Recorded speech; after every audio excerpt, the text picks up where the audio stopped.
Hello and welcome to the Physiology of Endurance Running podcast. I'm Owain, joined as always by Dan. How's it going, Dan? Yeah, not bad, thanks. Not bad, thanks. Ready to talk about lactate. Yep. My favourite topic. Yeah, get your bingo card out. We just said lactate. Yeah. So we wanted to do an episode today along the lines of, you've bought a Lactate Pro. What next? Or other lactate, lactate device, lactate measuring device, lactate meter. That's the word I was looking for. Yeah. But you want to start taking some more in-depth physiological measurements of your sessions and maybe races. We thought this would help people that maybe have bought a device or are thinking about buying a device. And then also we said maybe some, give you the ability to sort of question some of the things you see on social media as well. Because I think we're starting to notice more and more people have these devices, and some of the applications of them are raise some questions, should we say?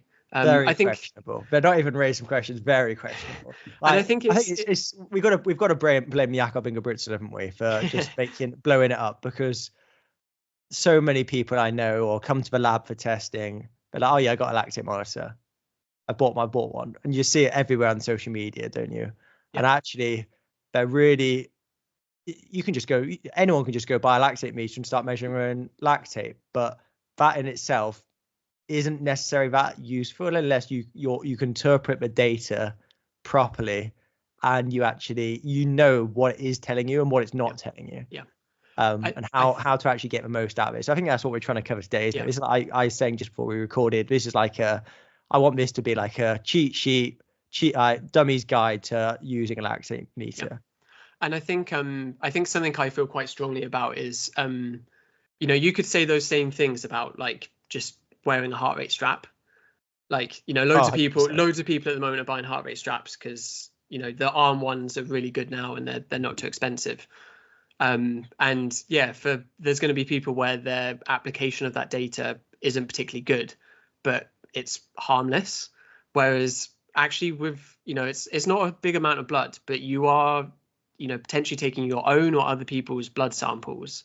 And it starts to sort of cross that line of like, this is starting to become somewhat serious and you don't want to mess about. And then you bring in the, I guess, ethics and, questioning like, why are we taking this measurement if we don't understand and we aren't applying it properly?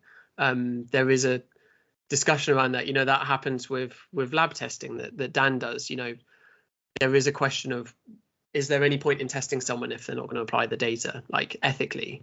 And I think, I also think I'm certain there's going to be a point where, we see on social media or, in mainstream news, like someone in, Butte Park for us or Battersea Park, leaves like blood consumables in the park. I think they have no idea what it is. I think it's drug users or whatever, and it's not. It's just a load of athletes taking their lactate. Load of idiots with a Lactate Pro. Yeah. But no, you are. A lance isn't that doesn't hurt that much. Doesn't you can't really hurt yourself with it, but you are taking a blood sample, and if you're taking that off someone else, there is a lot of risks with that. There is good what you call it good medical practice. I think you don't want to make it, you don't want to over. What am I trying to say? Make it sound risky when it is, but there are risks associated with it. And you want to do, you don't want to go mucking around with blood too much, especially if it's actually not getting any value out of it. So that's not, in terms of like research practice. Collecting data you're not allowed to just collect data for the sake of collecting data. You need to do it purposefully and for a reason, and there's going to be benefits to collecting that data. Otherwise, you shouldn't be putting athletes, participants, whatever, through the testing protocols you're doing. And I think that same applies to collecting lactate at a lower level. And also, it's expensive. If you're going to do it properly, do it properly, and know what you're doing. Know how you can actually make that data helpful and inform your own training. So I guess that's what we're trying to get out of this episode, isn't it? Yeah, 100%. Like we said in the intro, said you bought a Lactate Pro. I think maybe just quickly, there is other devices available. Maybe if we start like what do they all measure? First of all, they're generally taking a couple of drops of blood, like maybe 1 or 2. I think Lactate Pro is 2, right? So Lactate Pro 2 is probably, like you said, the most common one. That's what you see. I think that's what the Inga Britsons typically are seen using.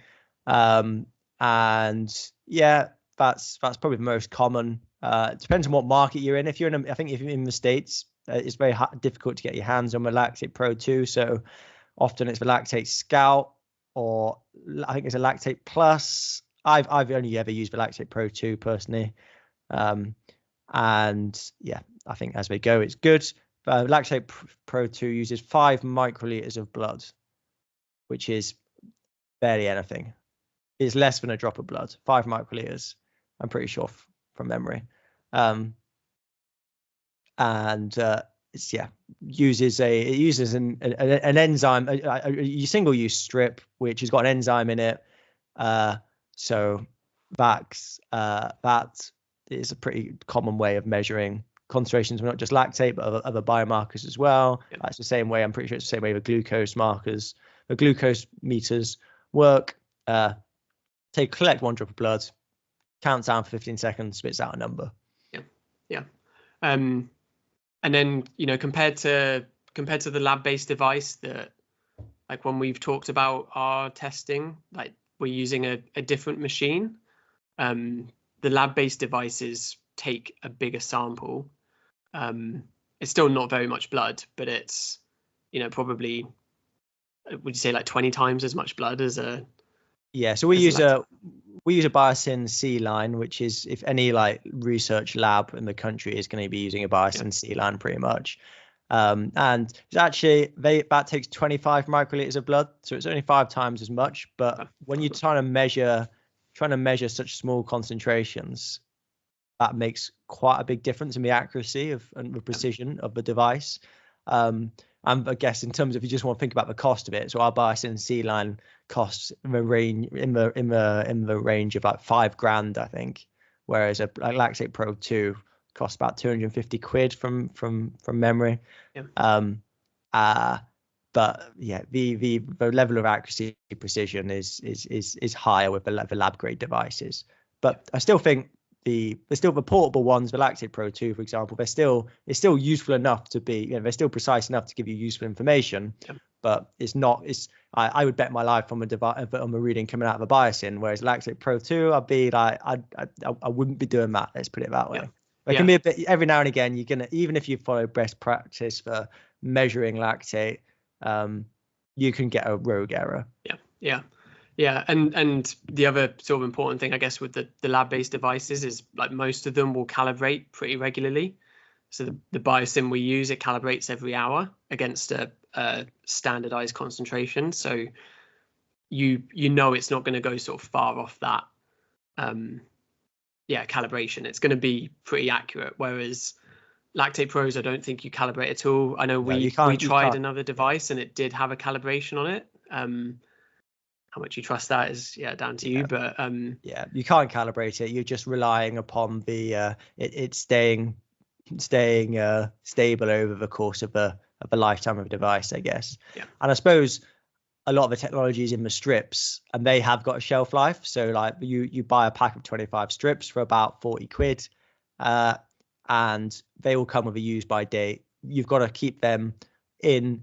You don't want them to be seeing like temperature extremes. So I don't know I can't remember off the top of my head what is on the label, but because it's got an enzyme in, and an enzyme is like the thing that is what drives chemical reactions in your body. So the enzymes in our body need to be held at 37 degrees. Now the ones in the Lactate Pro 2 strips aren't as sensitive as that, but you don't want them to be going below freezing.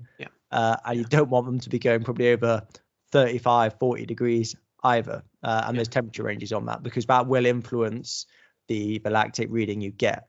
And again, it's the same, like if you're testing in the cold or in the hot, that is going to influence the lactate, not levels in your blood, but the reading the device gives you as well, which is one of the caveats when you're talking about that. And when you get talking about absolute fixed lactate numbers, which we will get into in detail in a little bit.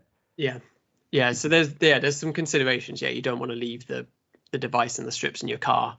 And I know where we've tested where it's really cold, like we put the Lactate Pros in our pocket, just to keep them like somewhat warm. Yeah, partly that's because we also get like cold hands, and it's hard to to work with them with cold hands. But yeah, yeah, but there are, there are, but so like lab versus field-based, lactate analyzers. The field ones are also fantastic, and they give you a reading in 15 seconds. You can take them anywhere.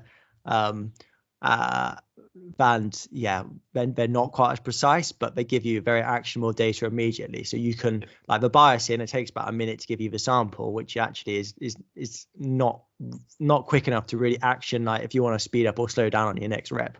Lactate Pro 2, 15 seconds, right? Maybe it takes you 15 seconds to get the sample. So within 30 seconds, you've got some data which you can use to infer the rest of what that session looks like for the rest of it.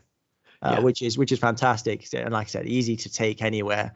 You don't need to be on a treadmill, or you can be out on the track, and gives you good enough data, which always be a bit skeptical, but good enough to make meaningful decisions based on. And I think before we get into like bad implementations and how to do it, like I think also we should cover again what you're taking from, so you get a reading on a Lactate Pro or the lab-based device. I think it's a common I guess bad use of the data is thinking like, oh, that lactate number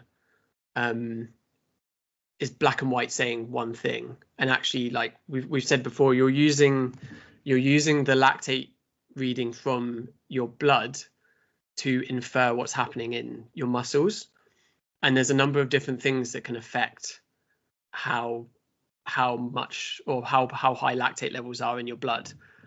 First of all, like the athlete themselves is going to affect it. So where we've said before, if you've got someone that's a sprint or a power athlete, or like even like an 800 runner, and maybe they have they're more sort of fast twitch muscle fiber, that has a different they're gonna present maybe a different lactate profile to someone like Dan that is a through and through marathoner.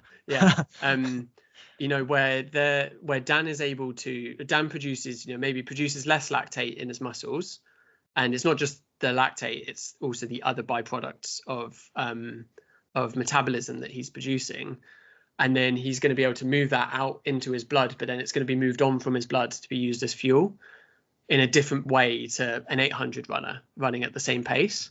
So it isn't a case of like, 2 is good, or below 2 is good, because for the 800 runner they might never get below 2. Whereas Dan, if you're above 2, you're working really, really hard. Like you're probably well over your first threshold at that point. That's the thing. Like 6 millimole is going to be different for every athlete, or 2 millimole is going to be different for every athlete. So not looking at fixed lactate values is good, and I think we should dive into that in a bit more detail later. But I think first we should just take one step back and dig into that. What is lactate actually telling us? Why is it important? And like you said, lactate is produced from the muscles as part of as a product of anaerobic metabolism or glycolysis. And lactate in itself, as we've said before, that's not bad, but actually it's indicative of the other things that you produce. So lactate is just one part of the lactic acid molecule. So it disassociates quickly. You never see a lactic acid existing in your blood. Like when your commentator says, that person's full of lactic acid. Well, it's not true. They're full of lactate and loads of hydrogen ions. And it's the hydrogen ions that are associated with fatigue, but they obviously lower the pH of the muscles, of the blood, and particularly if it's in the muscles, then that's going to affect the contractility of your muscles. You're not going to be able to. They're going to start. There's going to be basically a mismatch between the neural input into the muscle and how much it can contract, how much force it can produce, and that's going to slow you down. And if we look at things like thresholds, then we can see what is the global physiological response. So if you're below your LT2, your lactate turn point, your maximal lactate steady state, your threshold you can sustain for about an hour, then we see altered physiology from baseline, but it's stable. So lactate is elevated, but it remains stable over time. And we could see the same with muscle pH, as ATP levels in the muscle, phosphate ions within the muscle, lots of other different markers of fatigue, or I guess physiological stability. Whereas if you go just above your threshold, when you don't see that stabilization, you see that actually there's just a drift upwards towards maximal level. So whether that be pH, lactate, oxygen consumption, heart rate, everything's just not stable. So that's why lactate is a good marker of sustainability, basically, and physiological instability or stability. Yeah, and yeah, like you said, we're taking a number, or we're taking the amount of like lactate in that sample and inferring everything else that's going on. And yeah, like you need to know what session the athlete is doing, or what test they're doing, what's happened in the half an hour before that, because if you see, like, we'll come on to implementations, if you see it dropping like that trend is almost more important than the reading. And then 100%. yeah like the makeup of the athlete, and I think also it's probably maybe worth saying, like, at the moment, taking finger prick or like an earlobe sample of blood and measuring lactate is the best thing we can do to measure this physiological response in the field. But if in 5 years' time there was a way of measuring the hydrogen ions in your working muscles, like, you would 100% want to know that, right? Like, you wouldn't care about you're cutting out so many other variables that can influence the lactate levels. And if there was a way to minimally invasively quantify muscle pH, then that may well be more valuable. So I think that's what's going, like, looking on at like something that's indirectly a byproduct of that by looking at what's happening in the blood. Like, it's a good measurement to take when done right, but there would be far better measurements if we were able to take them, which is what some people are working towards. But it's not. I think it's important to treat it not as this like panacea of understanding what's happening in your working muscles. It's really not, and it takes some sort of skill and a bit of judgment and understanding some amount of like physiology to then infer from that number what's happening. I think that's where people go. Well, you'll see what you see a lot on social media is, I'm taking lactate. My lactate was 3.8 millimole, and that means that I'm below my threshold, and I'm being really precise with my training.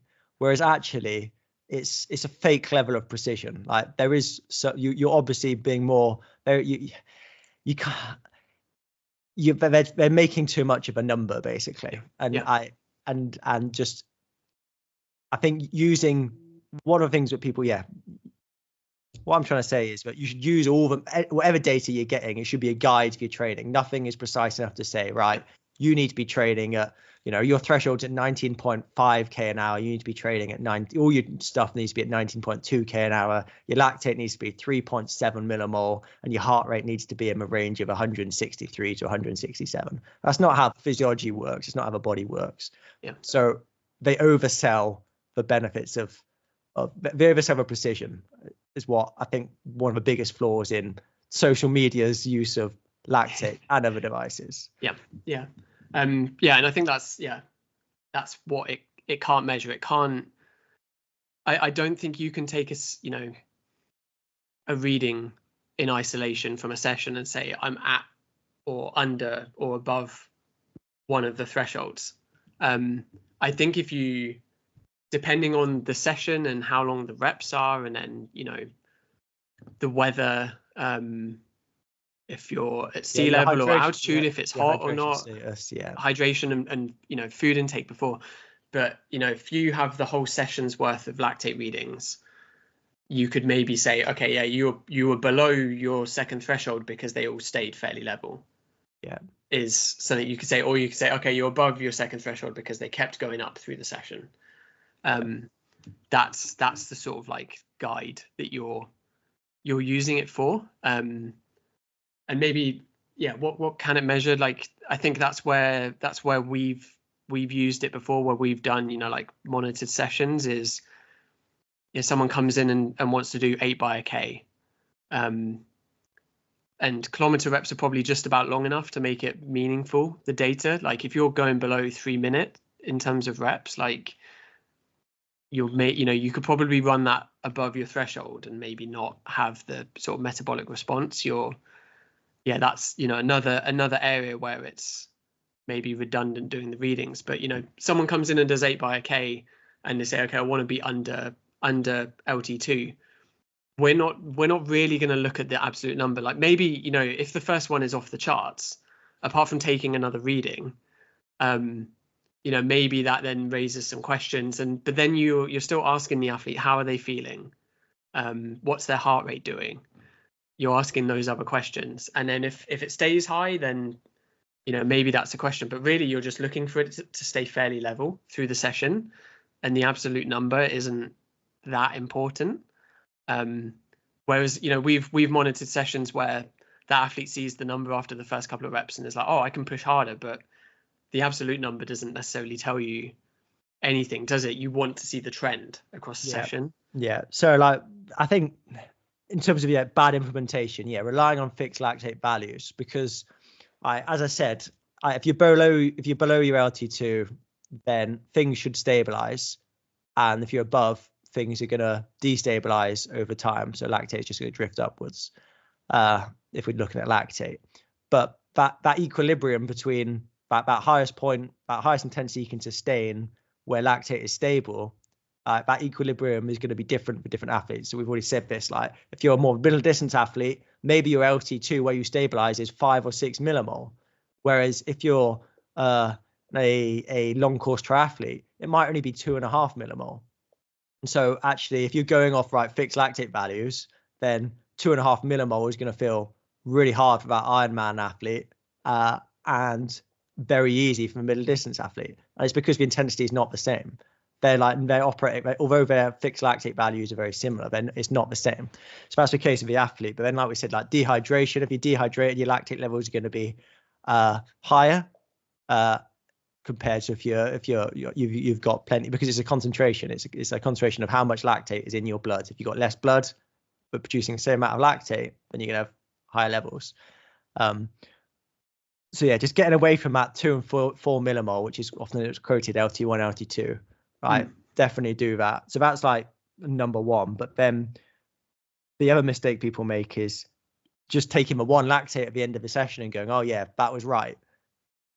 But obviously from just what we've just said, that's a flawed way of doing it. Say we're doing a threshold session and you were 4 millimole at the end. Well, great. If you think of that fixed lactates, then that was spot on. But maybe actually your equilibrium balance for that day was 3 millimole. So maybe you were started out at 2.5, then were 3, then were 4, 3.5, then you were 4. Well, that's not stable physiology. So you were above your threshold, probably only marginally above, but you're above. Yeah. And that's quite common. And practically, it's much easier to take one lactate sample at the end. But if you're going to do it properly, you need to take at least 3 samples over the course of a session to get sort of a trend, especially when you think, well, actually, one of them might be a bit off. Right? If you went to measure the lactate, if you use 3 lactate pros to measure your lactate after one interval, right? One of them might read 3.9, one of them might read 4, one of them might read 4.2. Right? They're all ballpark the same, but that's the sort of error measurement I reckon you'd see. Yeah. And we did some testing where we were taking lactate pro samples and the Biosyn lab-based samples. And as lactate gets higher, they drift apart quite a lot. I'm trying to remember, that was about a year ago, wasn't it? I think below, this was with sprinters, so like lactate levels got very high. Yeah. I think below 10 it was not bad, and then after that it drifted off. I think, so, I mean, like in the range that most people are doing, threshold based stuff, then it's reasonably good. But I get So I think that could be another bad implementation strategy, is actually when should you actually use lactate?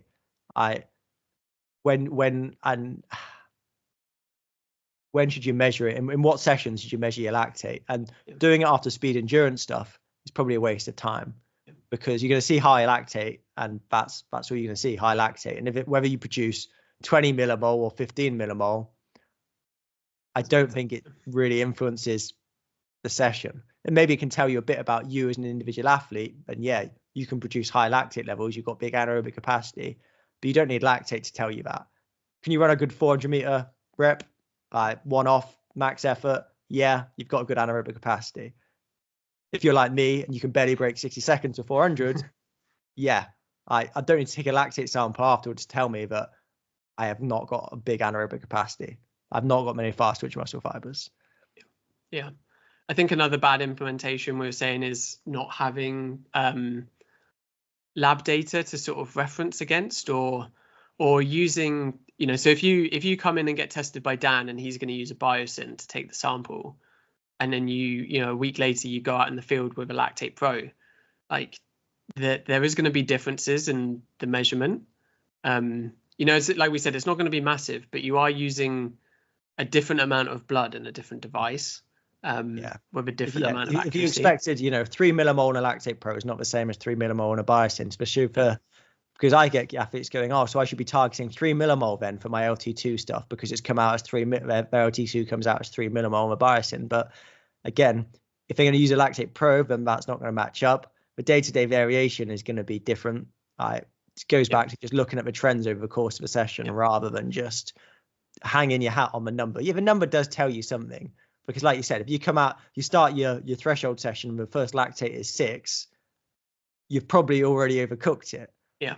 Or not warmed up enough. Or not warmed up enough. But even so, if you're starting with anything over 6, that's unlikely to stabilize. It might do. Maybe you're the sort of athlete, but I'd say it's probably not. And similarly, if your lactate comes in at 1, then yeah, you probably can push the intensity on a bit in most cases. If you want to, even if you want to stick below your LT2. But getting upset if it was 2.5 or 3.5 millimole is probably not worth doing. Yeah. I think that's some of the pitfalls or bad implementations. And then maybe if we talk how at least we do it. I don't think we would ever want to kid ourselves and say we're doing best practice, but I think compared to some bits of social media I've seen, I think we maybe do it slightly better. So first of all, you see a lot of people, they do finger samples, but you also do earlobe samples. I think in terms of the actual lactate number, there's probably not that much difference as long as you're consistent, right? But so I think it's supposed to be slightly higher in the finger than the ear, and I imagine that's just because it's better perfused. But if you get anything from this podcast, it is don't look at absolute lactate values. Right? So it's the trends over the course of a session or across intensities that matters the most. So look at that. But be consistent though, ear or finger. If I'm doing it in the lab, I often use the ear because I find it easy to take the sample, and it hurts less, and they're pretty well perfused. But obviously, if you're taking it on yourself, then you're not going to be taking it from the ear. You're going to be taking it from a finger, because trying to take obviously that's going to be more difficult. You do find some people have basically no earlobe, which then makes it hard. Or if it's someone with piercings, that tends to to be honest, I think if I see ear piercings, I just don't bother with going with the ear. Just go with finger. And with finger as well, especially this time of the year, you really need to make sure the person's hands are warm.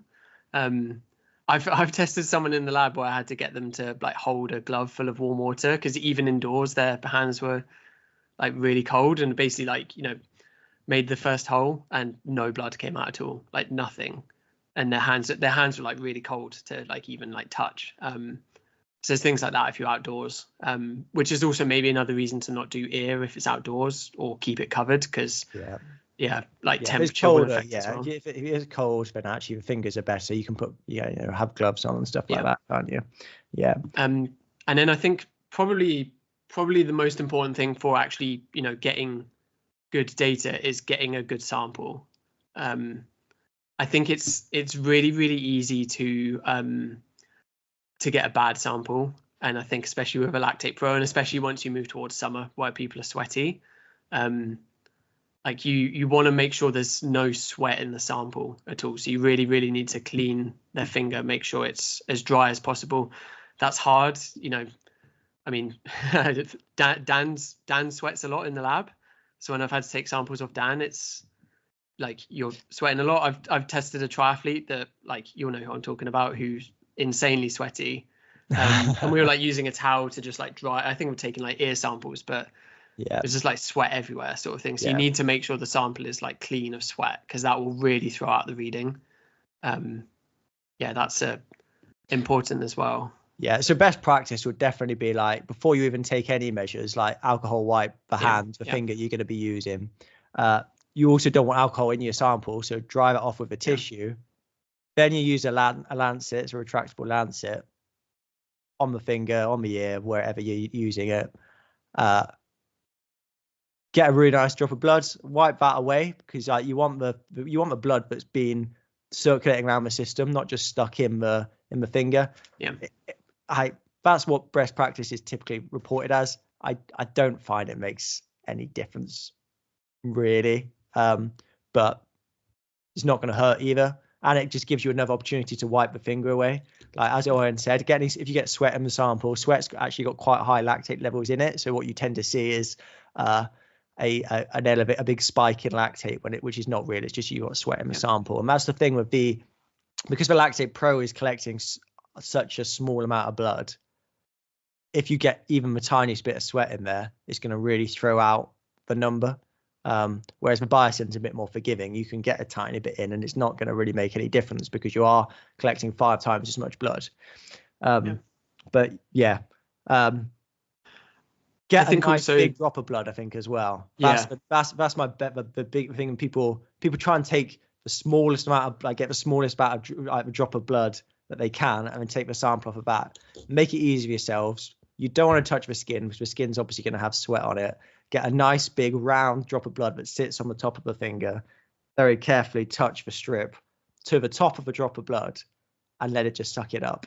And that's how, like, you're going to get a nice clean sample. And if you do that every time, you won't get the rogue error messages.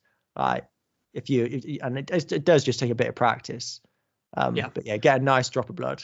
And I think to get a nice drop of blood, like, go right into the sort of not the middle, but the pad of their finger. Like, I've seen pictures of people going in the side of the finger. Apart from anything, it just means you have to, like, twist your hand, like twist the participant's hand to get that drop of blood sitting there. It's not going to sit there. It's going to run, and you're just going to be constantly wiping because there's going to be blood going all over their finger. 100%. Yeah. So, and also, like, the middle 3 fingers, like, definitely don't do the participant's thumb. Don't do a thumb. I think that your index, middle, forefinger are going to be your ones you go for first. The other thing to say is, when you're squeezing, try and get 3 points of contact around where you've made the incision. Like, so if anyone's actually watching the video, like, thumb and forefinger, and then another finger from another hand, squeeze it like that. So you're getting like a triangle around where the incision is, and then squeeze that pretty hard. You'll get a nice big drop of blood there. As soon as it, like you said, if it starts running, as soon as it starts streaking across the finger, leave it, wipe it off, start again. You can't use that. That's going to give you, that's just a random number generator. Like, just give, you need a good droplet of blood to take the sample from. And I think also you'll get good readings, but you also know when you've, like, made the hole or the incision in the right place, and that you're doing things like the 3 points of contact, where you can get through a session and just be able to keep reopening the same sample or same incision. Again, I've seen people where they're just every single reading they're making a new hole, and if you're doing like 10 by K and you're making 10 holes in someone's finger, that goes to, like, one or two holes in your fingers is like fine. Like, it maybe bruises a little bit with the squeezing, but you can get on with your life with that. But 10 holes in your fingers, like you're going to be feeling that for a week. Yeah, and it's just going to be really annoying. You also end up with blood everywhere. Yeah. And that makes it difficult to take a good sample. It's not great for hygiene. Like we haven't said this already, but you should be wearing gloves taking this. Really, it's a bit different if it's your own blood. Like that's okay, but if you're taking someone else's blood, 100% wear gloves. Yeah. Don't like. Most of the time, athletes are not going to be carrying like hepatitis or anything like that, but they might do. And actually, you don't want to just be smearing blood everywhere. It's not great. I guess we haven't said wearing gloves. You should have a medical sharps bag for the lances, and then you should have a like orange medical waste bag for gloves, tissues, lactate pro strips. Anything with blood goes on. Anything with blood. Like if you ever run through Butte Park and see like Dan or myself or anyone else like taking lactate samples, we generally have a big box and an orange waste bag, and in the box there's a sharps bin, and that's why I just get like concerned. Like I just think at some point you're just going to see some tissues and some like medical waste just sat like in Butte Park sort of thing, or like wherever. You need to you're dealing with medical waste. So treat it sort of properly and protect yourself as well. The other thing with the gloves is, but actually that's going to help you get a good sample, because you don't want your own sweat to go into the sample. You don't want creams that have been on your skin going in the sample, any of this sort of thing. You don't want any. You just want it to be blood, no other chemicals. So it helps keep a clean, sterile sample as well. So that should get you a good sample and not annoy the athlete with loads of holes in their fingers. Like I think we both feel like it's better to have like a little bit of bruising on one finger because you've managed to just use that incision for the entire session or test, and some like blood on their shorts or whatever, just where it's like slightly flicked, rather than making loads of holes and having like loads of holes in their fingers, and still blood everywhere. Like there's going to be if you take earlobe sample, like your shoulder is potentially going to have some blood on it just because it's going to drip a bit, but it's not too much, and it's not just chuck your top in the wash afterwards. I mean, I've done like 12 times. Well, I did a submax test on myself the other day, 11 times 5 minutes. So I did like half K/h stages as well, but I used the same hole the whole time. That's why I could just keep going back to that same lancet incision for with the recoveries, like 75 minutes of running. Just don't be afraid to give it a good squeeze, because it will open up again. And that's actually better than repeatedly doing lancets. And again, it reduces the risk of infection. You don't want, I don't think there is very minimal, but you don't want to just open someone up to the outside world. That's where it goes from like a interesting sort of physiological measurement to actually like potentially causing someone some harm, and it's it's not worth that. Like for all the other reasons we've said why you might not want to trust your lactate pro reading, don't sort of do that to yourself or anyone else you're testing. And then I think also with the measurements, something I think again we're pretty good at, but like have you get the reading, like do a bit of a smell test on the reading. Quite a lot of the time where we're doing this, we're doing like field-based step tests to determine like thresholds. So you can, we're putting the number into a spreadsheet and it's giving us a graph, so you can see where it's gone sort of a bit rogue. Just when you take the sample, just think, does this look roughly, we said obviously don't go off fixed values, but like if you're seeing 2 or 3 millimole jumps in either direction, like maybe for the same effort, or you're like you go back to that 10 by a K example, and you're running them all in 320, and the first 4 have been like 2.9 to 3.2, and you suddenly get a 5. But actually the pace has been exactly the same. Well, it wasn't a 5. It was, you've just had a misreading. Right, take another one, it'll be in that same ballpark as all the others. So just use some common sense. Don't just like rely. Don't take whatever the lactate process as gospel. Don't say, I need to slow down now. Well, no, if the rest of them have been 3, then actually you're then you're fine. Which is another reason why you shouldn't just go off the sample at the end of a test, because how do you know that one wasn't a misreading? Like, how do you know you didn't get any sweat in your sample? You don't know. Maybe actually that's just maybe it was higher or lower than what was actually going on during the session. So I think that's sort of, I can't think there's many other things. Like it's not too hard to take a sample, but there's a few things you can do to get a good sample. I think the last one I think is that people go about the wrong way, is trying to look at, like, use their lactate to establish, am I below my LT1 or not?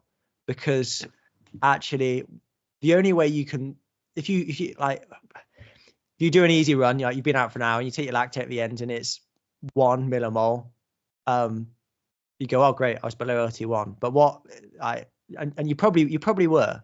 But if it was 1.5 millimole, well, maybe your baseline of that day was 1 millimole and you're actually just a bit over.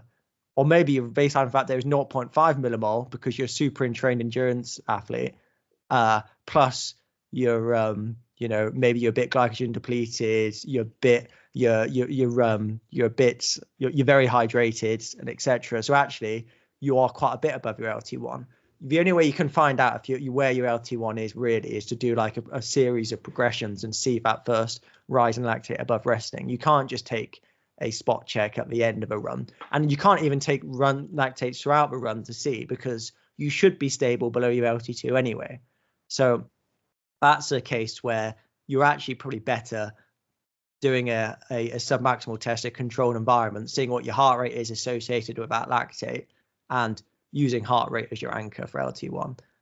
There's no harm to taking a lactate at the end to see if you're ballparking in the right place. If it's coming back as 2.5 millimole, then you probably push that too hard.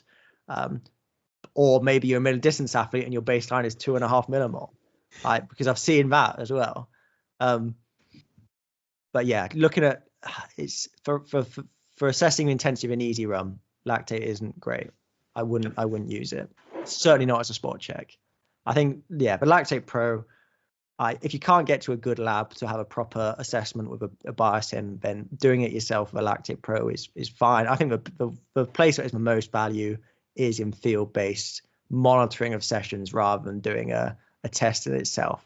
So you've got a lab test, where about roughly you should be in terms of your heart rates and your effort levels, and then you go and do that 10 by K session and you're just confirming, all right, great, my lactate is stable, I'm in the right place. I was going to say, I think it's one of those things where, like you said, if you can't get to a lab to get tested, but like maybe you want to test yourself, it's almost something that actually rewards doing it a lot, and just where you have less confidence in the accuracy of like one measurement or one test, do lots of tests, and just build that sort of picture. And then if you in the space of 6 months, if you do like 10 tests on yourself, which is, it's a lot, but like you can still get some value out of a session of that. Like you are going to then probably still have a pretty accurate picture of where your thresholds are. So like increasing the data set to make up for the like reduction in reliability of the measurement is another sort of way to go about it. Also, if you have the money to keep buying Lactate Pro strips, because they are quite expensive. But also like even like world-class athletes, professional athletes, they are doing this in training and they have got access to labs, but you're not going to go to a lab every week, you're not going to a lab every month, you're probably going to go with professionals probably going every 3 or 4 months. So that's a lot of things, a lot can happen in 3 or 4 months. So actually just keeping in touch with actually how things are going, where your threshold paces are by monitoring your training sessions allows you to make decisions better, be more reactive. If things aren't going in the right direction, then maybe you go, actually, I need to get a lab test and see what's going wrong here, because my performances are getting worse, my thresholds are getting worse, but I think I'm doing the right thing. So actually then you need to actually probably find some more detail, not just look at the thresholds, look at the VO2 max, economy, and that stuff. because maybe we should have gone on a bit more at the start. Like the lactate is looking at the metabolic stress within the muscle. It's not telling you about the cardiovascular stress, so how hard your heart is working, how much oxygen consumption you're breathing in. The other thing is your thresholds are a factor of your economy and your metabolic profile, because if you're more economical, then you don't actually need as much energy to run at a given pace, and so that's going to influence where your threshold speed sits, in addition to how aerobically conditioned you are. Yeah, if that makes sense. Yeah, I think like if you're just using lactate, you're missing a lot of the picture. Yeah, like you said, there's other elements of physiology. I think to be fair, with all of our other podcasts, we've said that enough, haven't we? Like physiology isn't just made up of one thing. Normally people think it's VO2 max, and that's maybe part of where this podcast has gone, where it's gone from VO2 max to like what number can you show on your Lactate Pro after a session. What's the bragging number? And again, the answer is there's more to it than that. The answer is go and get tested with Dan. Go to Sport Physiology Hub. But yeah, I think lactate monitoring is useful. I do it in my own training, but people make too much of it. It's fun to do. I enjoy doing it. It makes you, I think overall it's good because it makes you think a bit more about the intensity you're trying to run at. You're not just going, right, what are the best splits I can put out today for my 10 by K session. You're thinking about controlling the intensity, managing the loads, having sustainable training, which is great. But it does drive me insane when I see social media influencers using lactate in a completely the wrong way. Completely the wrong way. When you see them, the Lactate Pro says 4 millimole, but you see them after the session and their hands on knees, on the floor, their heart rates at 200 beats per minute. Then you go, well, that was just a dodgy reading, wouldn't it?